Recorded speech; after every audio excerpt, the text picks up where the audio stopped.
Today, we're digging into a revolution that's not happening in some far-off future, but right now in the very fields that feed us. We are talking about the farm of the future, and guess what? It's already here. You know, farming is literally humanity's oldest job. It's the bedrock of our entire civilization.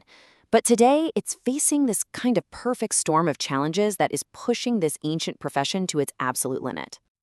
So let's just be real for a second. The folks who've been feeding us for generations are getting older, and not enough young people are stepping up to take their place. And this is all happening while our planet's population is ticking past 8 billion people. That's a lot of mouths to feed. The pressure is on big time. So how in the world do you solve a problem that big? Well, the answer isn't just to build bigger, more powerful tractors. No, it's about making them smarter. We're talking about a whole new revolution in how we grow food. This new era has a name: smart agriculture. And it's really being driven by two massive, interconnected forces that are completely rewriting the rules of what it even means to be a farmer. So think of it like this. On one side, you've got the brawn. This is all the physical automation, the robotic tractors and harvesters that do the heavy lifting with incredible precision. And on the other side, you've got the brains, this constant river of data from satellites, drones, and sensors that tells the brawn exactly what to do, where to do it, and when. So when you fuse all this tech with the soil, you get what we call smart agriculture. And really, don't think of it as just a simple upgrade. It's more like a complete system reboot for farming. Some people are even calling it the third green revolution, a huge leap forward that's powered not by chemicals or new seeds, but by pure data. Okay, so how does a farm actually get this smart? Well, it's not like you just flip a switch. Researchers see it happening in 3 stages. It all starts at level 1, which is operator assist. Think of it like cruise control, where the tech helps the human driver. Then you move up to level 2, monitored autonomy, where the machine works by itself, but with a human supervisor nearby. And the final goal, level 3, full autonomy, where a whole fleet of machines is run from a control center miles away. All right, let's talk about level 1, because this isn't science fiction. This stuff is in the fields right now, and it is making a huge difference for farmers all over the world. The most common level 1 tech is auto steering. Basically, using super precise GPS, the tractor can drive itself in perfectly straight lines. Now, that might sound simple, but it means less wasted fuel, less wasted fertilizer, and maybe most importantly, it means the driver isn't completely exhausted and stressed out after a grueling 12-hour day. And you don't have to take my word for it. Listen to this quote from Mr. Miura, a farmer in Japan. He said this tech was like a great equalizer. Suddenly, his newer, less experienced employees could perform just as well as his seasoned veterans. So this isn't just about making life easier, it's a real solution to the labor shortage. Okay, so that's the tech that's here today. Now, level 2, where a machine works alone but needs a babysitter, is the next big step. But let's jump ahead to the ultimate destination, level 3. This is the grand vision, where we go from a smart co-pilot in the tractor to, well, no one in the tractor at all. I want you to picture this. One person sitting in a control room that looks more like something out of NASA than a barn. And on their screens, they're monitoring an entire fleet of robotic machines working tirelessly, day and night, across dozens of fields. That is the incredible promise of level 3. But let's pump the brakes for a second. We are not there yet. This amazing future has 2 giant hurdles to clear. The first is technical.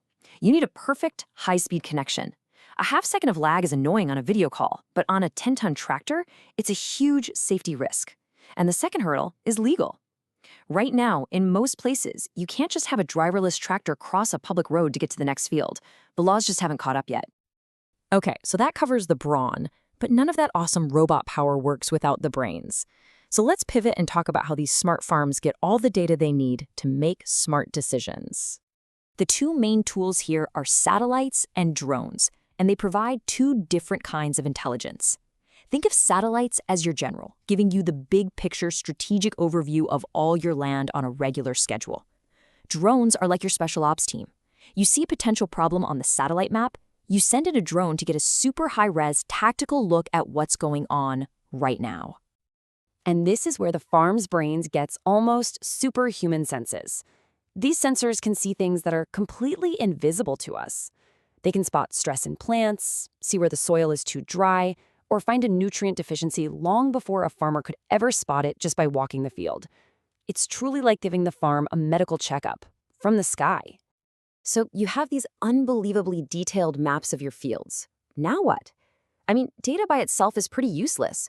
The real magic happens when you connect all these insights to the machines on the ground. That's when information turns into action. Just take a look at water management. A study of a system using smart sensors and remote controls found the results were just staggering. They saw an 82% reduction in the labor needed for irrigation. And get this, it wasn't just about saving work. They actually grew 6% more food by using that water more intelligently. Okay, so you have data coming from drones, satellites, sensors, the tractors themselves. How do you keep it all straight? That's the job of a farming support system. You should really think of it as the central operating system for the entire farm. And just look at how this simplifies things. A system like this turns all the chaos of running a farm into a clean digital dashboard. You get this bird's eye view of everything. Work logs are created with a single tap. Forget the paperwork. And the best part? The machines do their own reporting, automatically sending data about their work straight to the cloud. Now, all of this leads to one of the coolest and most powerful ideas in smart agriculture: variable rate application. Instead of just blanketing an entire field with the same amount of fertilizer, the data map tells the machine to apply a little more here, a little less water over there, and maybe different seeds in that corner, all on the fly, all automatically.